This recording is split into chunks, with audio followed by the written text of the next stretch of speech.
The Australian Rugby League is hesitant to grant Israel Folau's request to play a test match for his native Tonga in Western Sydney before he switches to AFL. Meanwhile, Evergreen Broncos captain Darren Lockyer is considering playing on for 2 more seasons. He was meant to hang up the boots at the end of next year, but Darren Lockyer wants more.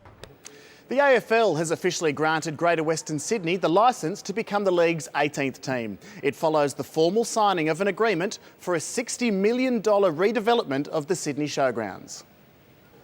A race in one, yet this was still a significant and defining moment in the AFL's history. The AFL Commission has granted Team GWS a licence to become the 18th team in the AFL competition starting in 2012.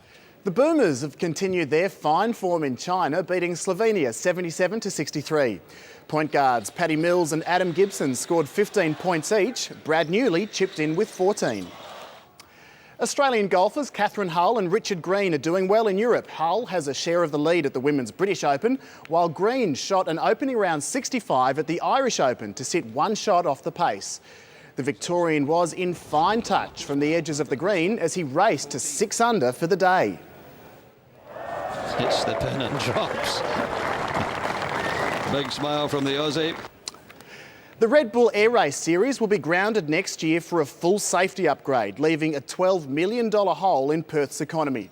Organisers say improved safety equipment on planes will minimise the threat of accidents, like the one during practice for the Perth event last April.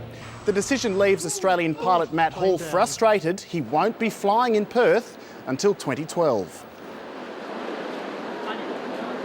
It's the best location in the world that I've raced in so far. So that is the most disappointing thing about the race getting cancelled. Hall heads to Germany tomorrow to prepare for the last race of the season. And Tash, those guys are lunatics. Absolutely. Fingers crossed for the big match tomorrow night. Fingers crossed.